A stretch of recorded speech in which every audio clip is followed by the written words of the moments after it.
마태복음 24장 1절 2절입니다. 같이 읽겠습니다. 예수께서 성전에서 나와서 가실 때에 제자들이 성전 건물들을 가리켜 보이려고 나아오니 대답하여 이르되 너희가 이 모든 것을 보지 못하였느냐?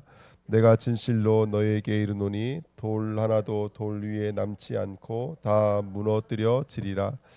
아멘. 하나님 감사합니다. 이 새벽에도 주님 음성 듣기를 원합니다. 주님 만나기를 원합니다.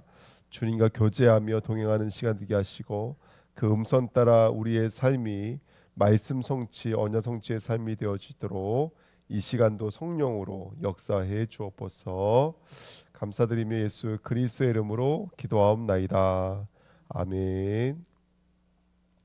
예, 내가 보는 성전입니다. 오늘 이사장 1절에 보니까요. 제자들이 성전 건물들을 가리켜 보이려고 나오니 이렇게 말하고 있습니다.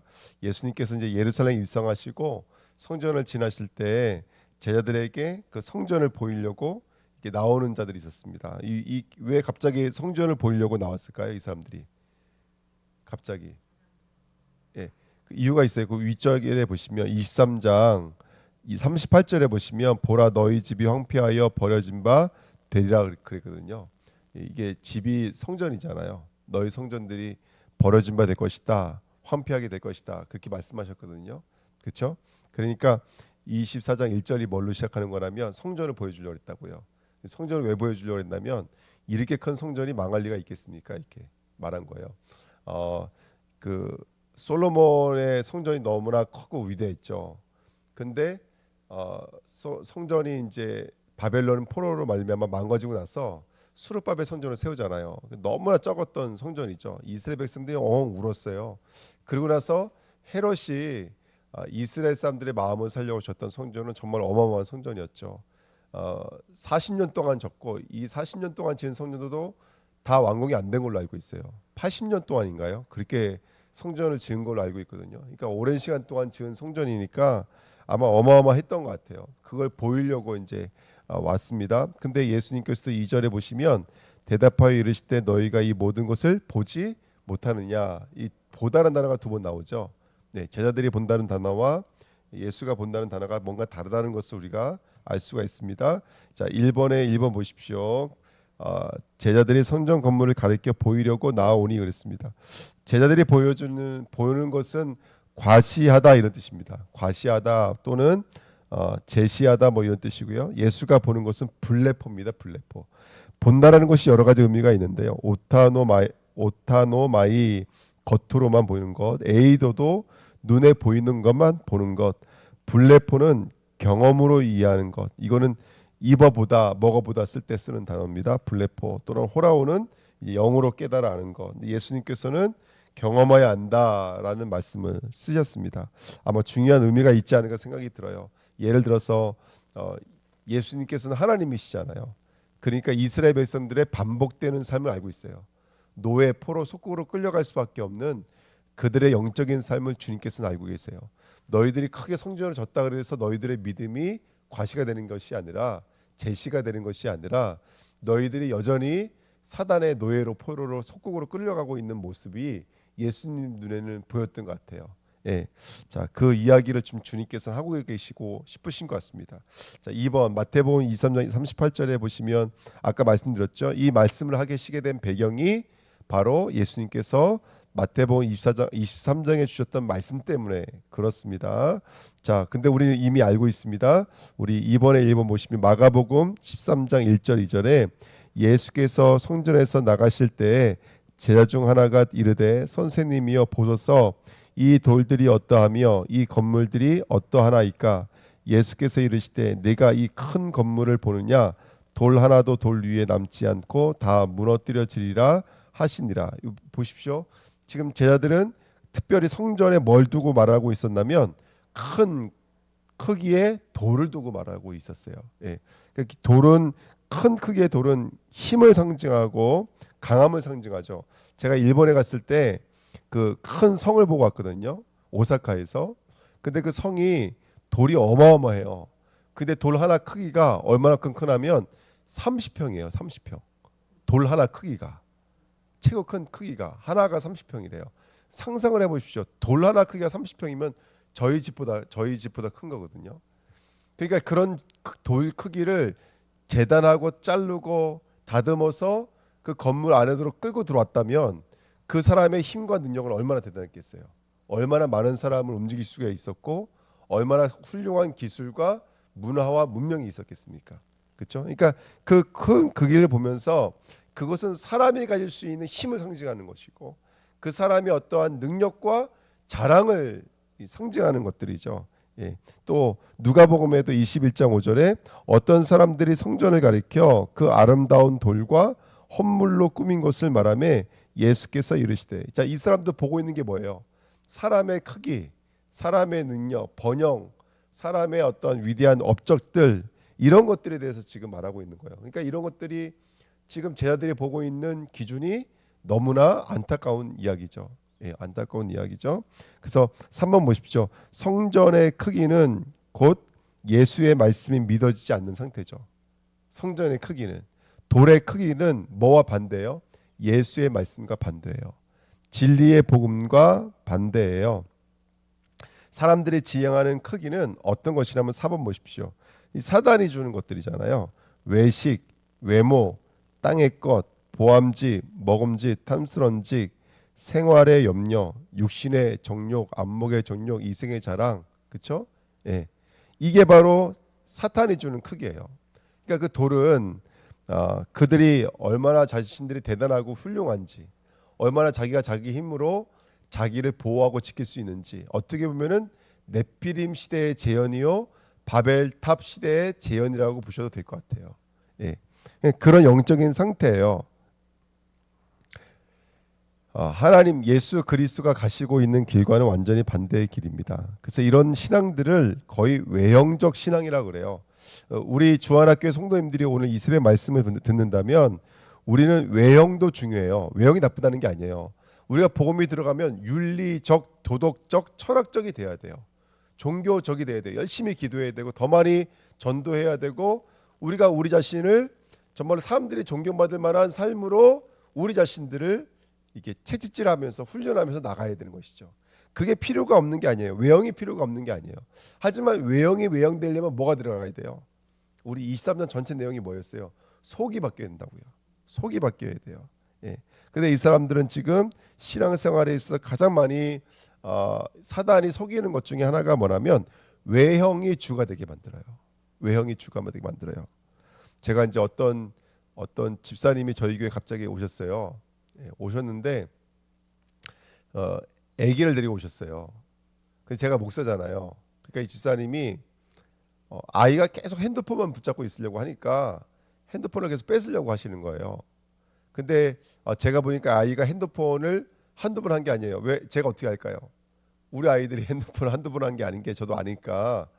그러니까 그 아이가 제가 그때 뭘 목격한 거라면 단순하게 그냥 핸드폰을 뺏고 있는 아빠를 본 게 아니라 그 아빠가 저를 의식하고 있는 거예요. 제가 목사인데 그 아이가 그렇게 핸드폰만 붙잡고 있는 모습 보면은 자신들이 읽혀지는 모습이 어떻게 읽혀질까 아마 그렇게 생각하셨던 것 같아요. 우리가 그렇게 생각 많이 하잖아. 저도 그래요. 저도 나간데 우리 애들 계속 핸드폰만 붙잡고 있으면 뺏는다고요. 근데 바깥에만 뺏는 거 아니야. 사실은 집에서도 뺏어요. 집에서 거의 핸드폰 못 하게 해요. 저희 집은. 근데 어쨌든 애들이 뺏는데 아유 저 핸드폰 맨날 저렇게 보고 있으면 목사의 아들, 목사의 딸 이런 얘기 들리지 않을까 이런 생각 때문에 저도 모르게 그렇게 한다고요. 이게 다 뭐예요, 여러분들? 다 외식이고 외형의 모습인 거예요. 신앙생활의 외형의 모습인 거예요. 근데 그것이 우리 아이를 바꾸거나 나를 바꾸지 못해요. 나의 경건에 큰 어떤 능력이 되지가 못해요.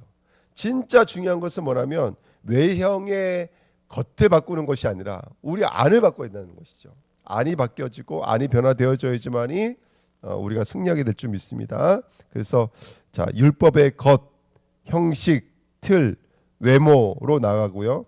성전의 겉, 제물의 크기, 제물의 종류, 제물의 그 치성, 예, 다 그것으로 응답받고 그것으로 역사가 일어나는 것이 아닙니다.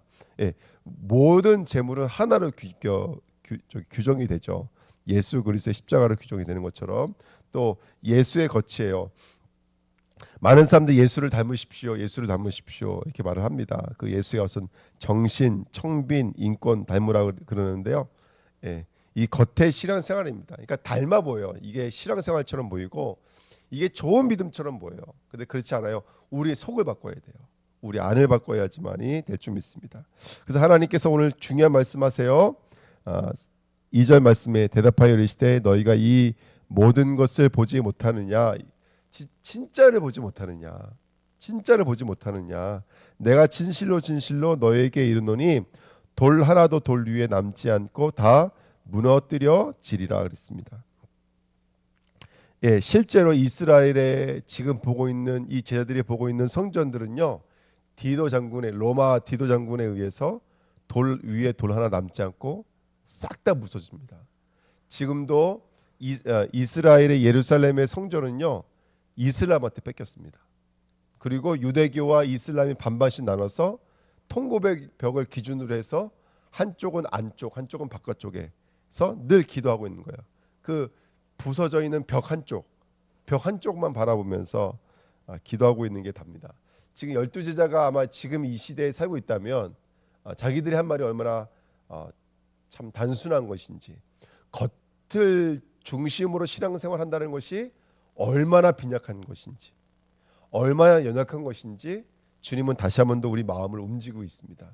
그래서 주님이 하신 말씀이 뭐냐면 돌 위에 돌 하나 남지 않는다, 이 말씀을 주시죠. 여러분 아시겠지만 돌 위에 돌 하나 남지 않는다라는 말이 우리 알고 있어요. 그 돌은 누구를 상징하는 거라면 반석이신 예수를 상징하는 것이죠. 그래서 예수님이 자신을 치셔서 우리를 건져내실 것에 대한 십자가에 대한 약속이고 언약에 대해서 오늘 말씀하시는 게 돌 위에 돌 하나 남지 않는다. 그러니까 이것은 눈에 보여지는 성전을 파괴될 것이다. 너희도 언젠가 이 성전 파괴된다. 근데 그 성전이 파괴된다는 것은 곧 너희들의 크기, 율법의 크기, 종교의 크기, 그 다음에 철학적 크기를 내가 깨트릴 것이다. 근데 아무리 깨트려도, 그 성전 12번 깨트려도 그들의 안을 바꿀 수 있어요, 없어요? 절대 바꿀 수 없어요. 그러니까 내가 너가 되어서 나를 칠 거야, 이게 복음이잖아요.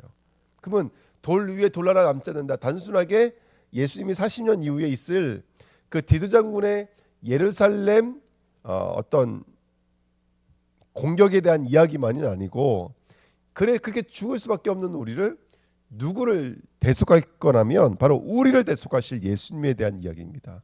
그래서 돌 위에 돌 하나 남지 않고 신령한 반석을 치셨죠.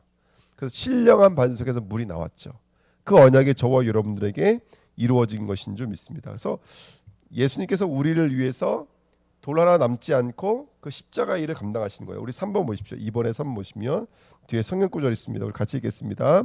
예수께서 대답하여 이르시되 너희가 이 성전을 헐라 사흘 동안에 일으키리라. 유대인들이 이르되 이 성전은 46년 동안에 지었거늘 내가 3일 동안에 일으키겠느냐 하더라. 그러나 예수는 성전된 자기 육체를 가리켜 말씀하신 것이라. 아멘. 12제자들이 깨달은 거예요. 그 성전, 그 돌 위에 돌 하나 남지 않다는 말이 뭔지를 나중에 예수님이 십자가 지시고 나서서 깨달았어요. 그러니까 요한복음 2장은 사실은 모든 이게 요한복음 2장 사건은 예수님이 첫 번째 어떤 공생애라고 보셔야 되잖아요. 그 앞전에 물론 기적이 있었지만 때가 아직 이르지 않았습니다, 이렇게 말했잖아요. 그때 있는 이야기, 그러니까 가장 초창기에 있는 일이에요. 그때부터 지금 마태복음 24장은 십자가 지는 마지막 순간이에요. 그러니까 공생의 기간 3년 6개월 내내 이 비밀을 알아듣는 자들이 하나도 없었다라는 것이죠. 그래서 예수님이 자신을 치셔야 돼요. 이 복음의 비밀을 알 수 있는 사람들이 아무도 없는 거예요. 아무도 없는 것이죠. 그래서 예수님은 자신을 치셔야 되는 거예요. 이 말씀이 오늘 우리 심령과 마음에 들어오시기를 예수님의 이름으로 축복을 드립니다. 네, 제가 제 크기의 가능성을 봤을 때, 영적인 가능성을 봤을 때 내가 내 힘으로 한 사람이라도 천국으로 옮길 수 있을까? 옮길 수 있을까 없을까요? 절대로 없죠. 절대로 없죠. 제 마음의 능력으로 봤을 때. 제가 지금 수련회를 놓고 기도하고 있는데 제가 수련회를 단합대회로 가는 건 아니거든요. 적어도 제 마음과 중심은 그래요. 이번에 가서 정말로 말씀 받고 정말로 기도하고 예배하는 가운데 하나님이 우리 영을 만드실 거라는 확신이 있어서 그래요. 우리 중국 갔을 때 하나님 저를 만드셨거든요. 또 아마 그때 같이 가신 분들 한 분 한 분 만지셨을 거예요. 우리 그때 호텔방에서 그렇게 말씀 가지고 했을 때에도 하나님 우리 영을 만지시잖아요. 그래서 정말로 전 너무너무 사모가 돼서 그러니까 지금 수련회 못 갈 수 있는 분들 너무 많아요. 제가 지금 이번 주 다음 주 한 분 한 분 찾아가서 지금 또 건면하고 또 건면하려고 그래요. 네. 이면수 성도님도 제가 또 건면하고, 제가 뭐라고 말씀드리는 이천교회에다가 이렇게 말씀을 드렸어요. 저희 교회는 몸이 아프신 분이 많다. 그런 분들은 하루 내내 이 장의자에 앉아 있을 수가 없다. 그래서 쉼터를 만들어야 된다. 근데 공간이 없잖아요. 교회가요. 식당하고 예배당에 다니까. 그래서 제가 어떻게 했냐면 저걸 한 거예요. 거기 사무실로 쓰던 컨테이너 박스가 2개가 있어요. 그게 에어컨도 되고 다 돼요. 그걸 깨끗하게 치우면 거기 누울 수도 있고 편하게 쉴 수도 있어요. 잠도 잘 수 있고. 그래서 제가 그걸 부탁드리려고 그래요. 그래서 우리 열악한 사람들이 힘들면 가서 누워 있다가 또 와서 은혜 받고 이렇게 할 수 있도록 하자고. 그래서 정말로 이번에 우리 심령이 바뀌어지고 우리 영이 예수 그리스도의 이 생명이 우리 안으로 정말로 들어오는 시간이 돼야 됩니다. 예. 물론 우리 안에 생명이 들어와 있죠. 복음이 들어와 있죠. 근데 보니까 어저께도 어떤 분한테 전화 받았지만 이게 쉽지가 않아요. 일하시는 분들은요 3일 연속 휴가 뺀다는 게 쉽지가 않아요. 휴가 기간인데도 그렇게 열악한 분들이 있으세요. 그러니까 지금 어떤 분은 가고 싶은데 표까지 끊었는데 휴가가 아직 안 된 거예요. 예, 그래서 집중적으로 지금 기도해야 되는데 여러분들 함께 기도해 주시기를 부탁드립니다. 정말로 우리가 나를 내어주신 예수님, 십자가가 아니고서는 방법이 없는 이 영적인 운명 앞에 저와 여러분들을 위해서 돌아나 남지 않으신 예수 그리스도, 자신을 치시고 또 치시셔서 우리의 구원을 돌려주신 그 예수, 그 예수를 만나는 시간, 그 예수를 경험하는 시간, 그 예수를 누리는 시간 되어지도록 우리 함께 기도해야 될 줄 믿습니다. 예, 이런 마음과 기도해 주시기를 부탁드립니다. 그래서 3번입니다. 성전 얘기가 나왔으니까요. 회복해야 될 성전입니다. 우리 주안학교회는 예수 그리스도의 성전 회복하시기를 축복을 드립니다. 아까 2장 19절 읽었잖아요. 너희가 이 성전을 헐라 내가 사흘 동안에 일으키라. 이건 예수님의 십자가와 부활을 상징합니다. 예수 그리스도의 부활, 십자가 부활을 상징합니다. 여러분 우리는 사람의 크기를 가지면 안 됩니다. 예. 또 죄송합니다. 남의 얘기를 해서 제가 오면서 또 설교를 들었는데 양성 이거에 대해서 설명하시더라고요.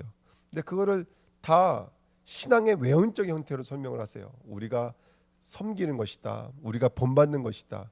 계속 우리의 혼적 신앙생활을 강조를 해요. 아까도 말씀드렸지만 그게 필요 없다는 건 아니에요. 영이 바뀌어야 돼요. 영이, 성령이 나를 덮으셔야 돼요.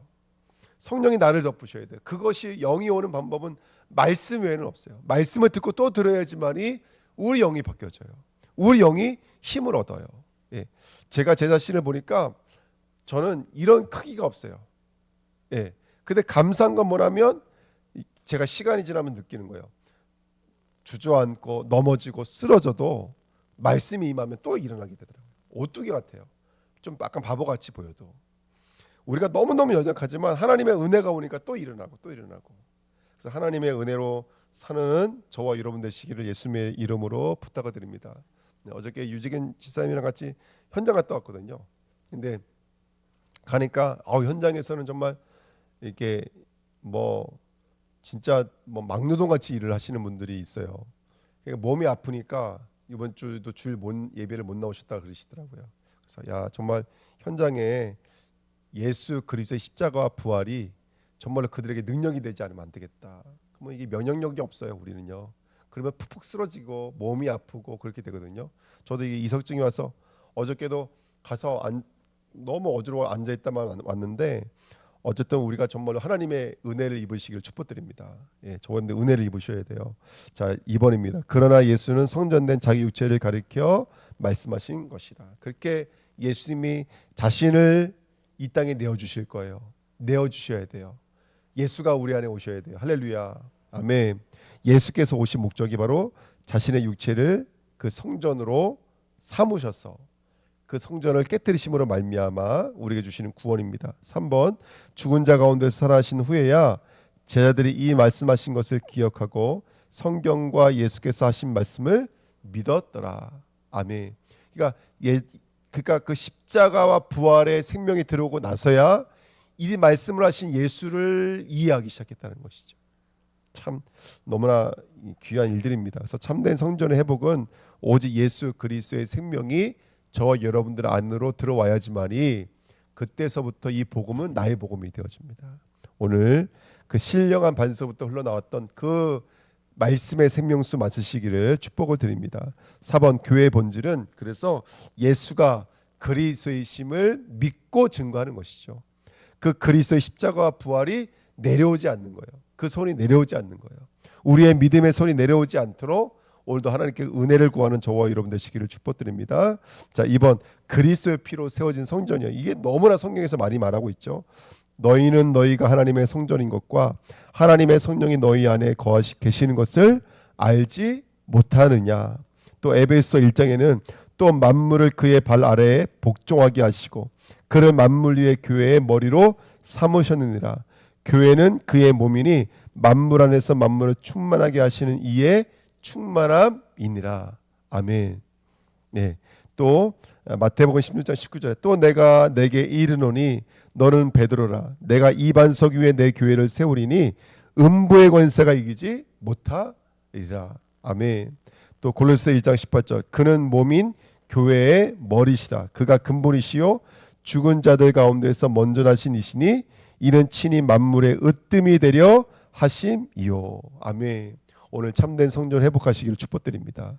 진정한 성전 진짜 돌로 지은 성전이 아니라 세상의 어떤 크기로 지은 성전이 아니라 외형의 성전이 아니라 정말로 예수님의 그 십자가와 부활을 끌어안은 성전 되시기를 축복드립니다. 이 반석이 내 교회라고 그랬으니까요.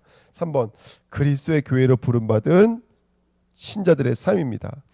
요한복음 2장 17절에 제자들이 성경 말씀해 주신 전을 사모하는 열심히 나를 삼키리라 한 것을 기억하더라. 그 나중에서야 십자가 지고 나서야 이거 말씀이었구나라고 깨달았다는 거예요. 말씀이었구나. 이게 여러분 우리가 말씀을 지금 듣는다고 해서 깨달음이 아니라 그 말씀을 성령으로 인쳐 주셔야지만이 이 말씀이 깨달아지는 거 있죠. 오늘 그 시간표 되시기를 축복드립니다. 오늘 그 시간표 되시기를 축복드립니다. 그리고 그 말씀의 생명력이 우리 마음을 움직였으면 좋겠어요. 뭐라고 써 있어요? 주의 전을 사모하는 열심이 나를 삼킨다고요. 이 말이 뭐예요? 그 주의 전을 사모하는 그 열심이 결국 자기를 십자가에 내어주는 내어줌이 되어버렸잖아요. 나를 삼킨 바가 됐잖아요. 그러니까 정말 눈물 나는 일입니까? 예수님께서 가짜 성전을 진짜 성전으로 바꾸시려고 깨달아서 도와달라고 말하지도 않았는데 손 벌리지도 않았어요. 알지도 못하는데 혼자 오셔서 혼자 그 길을 뚜벅뚜벅 걸어가신 거 있죠. 오늘 우리들의 삶이 이 예수의 삶과 하나가 되시기를 축복드립니다. 마가복음 11장 17절 이에 가르쳐 이르시되 기록된 바 내 집은 만민이 기도하는 집이라. 여러분 우리 주하나교회 성전은 기도하는 집 되시기를 축복드립니다. 아멘. 그리고 세 번째 너희 몸을 하나님이 기뻐하시는 거룩한 산 제물로 드리라. 이는 너희가 드릴 영적인 예배니라. 우리의 성전은 예배의 그리스도를 날마다 제물로 올려드리는 그런 예배의 제단이 되어야 될 줄 믿습니다. 아브라함의 제단, 또 다윗의 제단, 어저께 전세 말씀하신 것처럼 이드로의 제단, 그 장막들이 회복되시기를 축복드립니다. 우리 한 사람을 붙잡고 있는 하나님의 그 제단, 하나님의 장막 이 회복되시기를 축복드립니다. 4번 교회의 본질은 그리스도를 누리고 그리스도를 나타내는 것입니다. 저와 여러분들이 온전한 성전 되시기를 축복드립니다. 하나님 감사합니다. 언약의 말씀이 이루어지도록 역사해 주옵소서. 감사를 드리며 예수 그리스도의 이름으로 기도함나이다. 아멘. 예, 시편 오늘 몇 편이죠?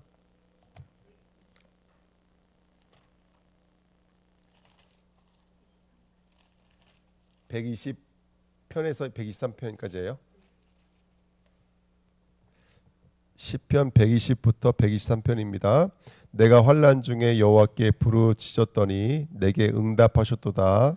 여호와여 거짓된 입술과 속이는 혀에서 내 생명을 건져 주소서. 너 속이는 혀여 무엇을 내게 주며 무엇을 내게 더할꼬? 장사에 날카로운 화살과 로뎀나무 숯불이리로다. 메색에 머물며 게델의 장막 중에 머무는 것이 내게 화로다. 내가 화평을 미워하는 자들과 함께 오래 거주하였도다. 나는 화평을 원할지라도 내가 말할 때 그들은 싸우려 하는도다. 내가 산을 향하여 눈을 들리라. 나의 도움이 어디서 올까? 나의 도움은 천지를 지으신 여호와께서로다. 여호와께서 나를 실족하지 아니하게 하시며 너를 지키시는 이가 졸지 아니하시리로다. 이스라엘을 지키시는 이는 졸지도 아니하시고 주무시지도 아니하시리로다. 여호와는 너를 지키시는 이시라. 여호와께서 내 오른쪽에서 내 그늘이 되시나니 낮에 해가 너를 상하게 하지 아니하며 밤의 달도 너를 해치지 아니하리로다. 여호와께서 너를 지켜 모든 환난을 면하게 하시며 또 내 영혼을 지키시리로다. 여호와께서 너의 출입을 지금부터 영원까지 지키시리로다. 사람이 내게 말하기를 여호와의 집에 올라가자 할 때에 내가 기뻐하였도다. 예루살렘아 우리 발이 내 성문 안에 섰도다. 예루살렘아 너는 잘 짜여진 성읍과 같이 건설되었도다. 지파들 곧 여호와의 지파들이 여호와의 이름에 감사하려고 이스라엘의 전례대로 그리로 올라가는도다. 거기에 심판의 보좌를 두셨으니 곧 다윗의 집이 집의 보좌로다. 예루살렘을 위하여 평안을 구하라. 예루살렘을 사랑하는 자는 형통하리로다. 내 성에는 내 성 안에는 평안이 있고 내 궁에는 형통함이 있을지어다. 내가 내 형제와 친구를 위하여 이제 말하리니 내 가운데 평안이 있을지어다. 여호와 우리 하나님의 집을 위하여 내가 너를 위하여 복을 구하리로다. 하늘에 계시는 주여 내가 눈을 들어 주께 향하나이다. 상전의 손을 바라보는 종들의 눈같이 여주인의 손을 바라보는 여종의 눈같이 우리의 눈이 여호와 우리 하나님을 바라보며 우리에게 은혜 베풀어 주시기를 기다리나이다. 여호와여 우리에게 은혜를 베푸시고 또 은혜를 베푸소서. 심한 멸시가 우리에게 넘치나이다. 안일한 자의 조소와 교만한 자의 멸시가 우리 영혼에 넘치나이다. 아멘. 아멘.